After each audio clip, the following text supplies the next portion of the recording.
يا أيها الذين آمنوا ادخلوا في السلم كافة ولا تتبعوا خطوات الشيطان إنه لكم عدو مبين. Pertanyaan pertama, Ustadz, hukum bersentuhan non mahram adalah dosa besar. Bagaimana jika saat bertawaf lalu tak sengaja bersentuhan? Silakan Ustaz. Baik. Perlu diketahui bahwa menyentuh wanita, membatalkan wudu itu menyentuh dengan sengaja. Sama juga ini konteksnya adalah menyentuh kemaluan. Perlu diketahui kenapa menyentuh wanita, menyentuh kemaluan itu membatalkan sholat. Menurut madhab Imam Asy-Syafi'i. Dan nanti juga yang lainnya, tapi dengan rincian. Karena permasalahannya itu simple. Bahwa ketika kita itu ingin sholat, tidak patut untuk membangkitkan birahi. Ketika kita ingin menghadap Allah Subhanahu wa Ta'ala, tidak patut kita itu melakukan hal-hal yang bertentangan dengan tujuan sholat, yaitu ingin sampai kepada peringkat yaitu tertinggi sebagai Abdullah, yaitu makin seorang itu tinggi dekat dengan alam langit, maka pada saat itu dia itu makin bersih rohaninya dari intrik-intrik syahwat. Oleh karena itu antisipasi kan gitu. Itu ya, antisipasi syaddud dzara'i supaya tidak kejebur di sana. Ini hal-hal yang menjurus ke sana dilarang gitu loh. Berarti di sini faktornya adalah sengaja. Tasyahhi, membangkitkan birahi. Tapi kalau tersenggol, tersentuh, maka menurut pendapat yang sahih, kuat, tidak membatalkan. Begitu juga dalam hadis menyentuh kemaluan memassa dzakarahu falyatawadda. Barang siapa yang menyentuh kemaluannya hendaknya wudu. Tetapi di sana ada seorang sahabat yang bertanya, "Ya Rasulullah, saya sedang sholat garuk-garuk, tersentuh kemaluan saya. Apakah itu batal?" Kata Rasulullah SAW, "Hiya bid'atun min badanika." Itu bagian dari daging-daging lainnya. Nyentuh telinga, nyentuh kepala, nyentuh tangan. Artinya di sini efeknya itu nggak ada, namanya tersentuh. Sama aja tersentuh tangan, tersentuh kaki, tersentuh telinga, tersentuh kemaluan. Nggak ada unsur sengaja untuk tasyahhi, membangkitkan syahwat, membangkitkan birahi. Maka konteksnya kalau seperti itu menyentuh, tersentuh kemaluan tadi nggak batal. Tapi kalau sengaja, maka batal. Begitu juga perempuan. Kalau sengaja menyentuh, membangkitkan syahwat batal. Kalau tidak, maka tidak batal. Seperti kondisi tersentuh ketika tawaf tersebut. Wallahu a'lam. Barakallahu fiik Ustaz atas jawaban yang sangat bermanfaat. Demikian jawaban untuk penanya yang berasal dari Hong Kong. Mudah-mudahan dapat dipahami apa yang disampaikan oleh Ustaz. Yang kedua Ustaz, bagaimana hukumnya suami istri yang menggunakan HP atau akun FB bersama, lalu suami menyimak chat yang ada di grup khusus akhwat milik istrinya, atau istri menyimak chat yang ada di grup khusus ikhwan milik suaminya, padahal bisa jadi banyak anggota grup yang tidak ridho apabila percakapannya dibaca oleh lawan jenis. Ini seperti ini bagaimana Ustaz? Silakan.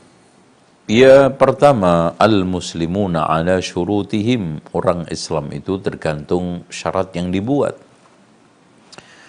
Kalau di sana perjanjian, kesepakatan di antara grup itu tidak menunjukkan kepada siapapun termasuk suami-suami mereka, maka hal itu juga tidak dibolehkan.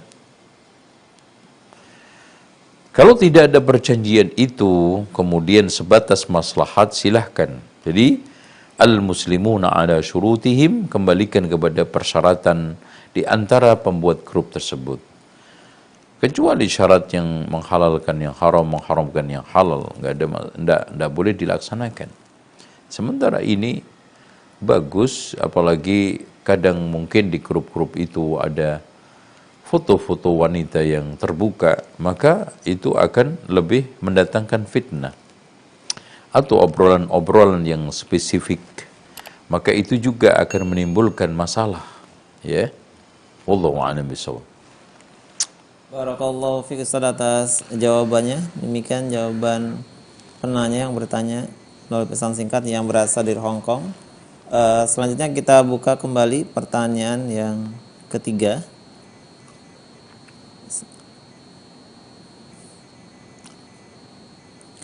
Di lingkungan anak masih banyak yang melakukan bid'ah. Bagaimana bila ingin bersedekah atau berkurban di lingkungan yang masih melakukan bid'ah ya Ustaz? Silakan Ustaz. Ikhwah sekalian dan akhwat fillah, sikap kita di dalam menyikapi realitas seperti yang ditunjukkan oleh Rasulullah sallallahu alaihi wasallam. Al-mu'minu alladhi yukhalitun nas wa yasbir ala adahum khairun minal ladzi la yukhalitun nas wa la yasbir ala adahum. Orang mukmin yang bergaul sabar atas gangguan mereka itu lebih baik daripada enggak gaul enggak sabar. Kemudian Allah Subhanahu wa taala juga menyuruh kepada kita semua secara umum untuk mempergauli manusia ini dengan bijak, hikmah.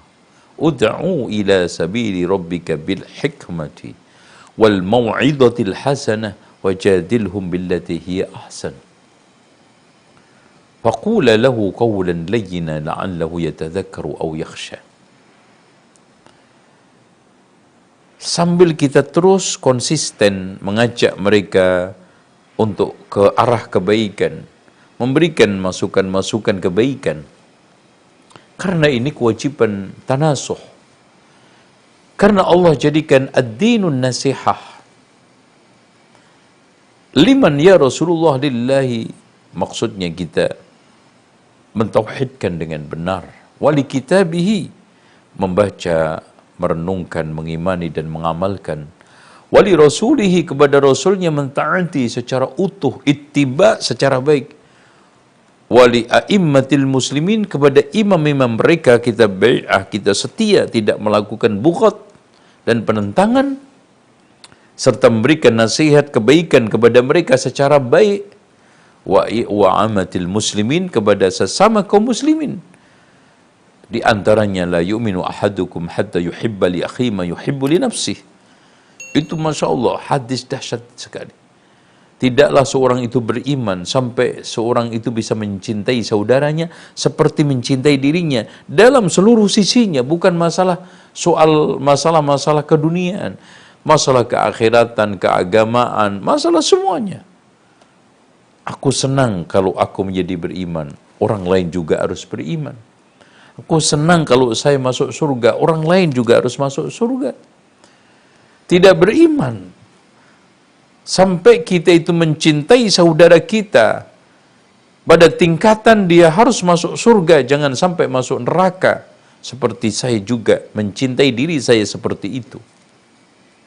Sehingga saya menginginkan dari saudara-saudara saya ini sudah bertauhid dengan baik, beriman dengan benar, dan mengikuti sunnah Rasulullah SAW, melakukan berbagai macam ketaatan, seperti aku senang menjadi orang yang tadi semua itu.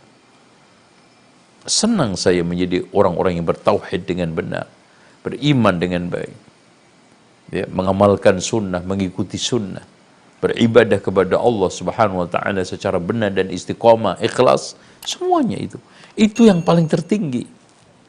Wallahu a'lam bishawab, ya. Jadi kita bergaul, kita terus berusaha untuk menambah ilmu kita, menasihati mereka.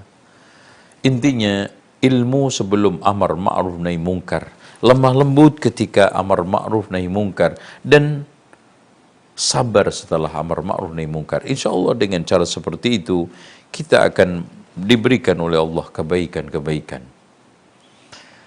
Wallahu a'lam bishawab. Ada lagi? Jazakallah khairan Ustaz atas jawabannya. Demikian jawaban untuk penanya yang berasal dari Hong Kong, mudah-mudahan dapat dipahami. Kita buka pertanyaan selanjutnya.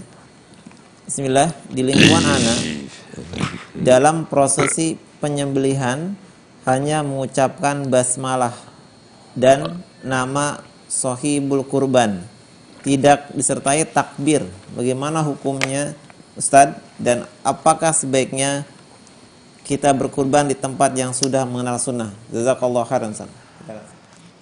Taib. Inti daripada syarat penyembelihan yang penting baca bismillah. Jadi bismillah udah cukup.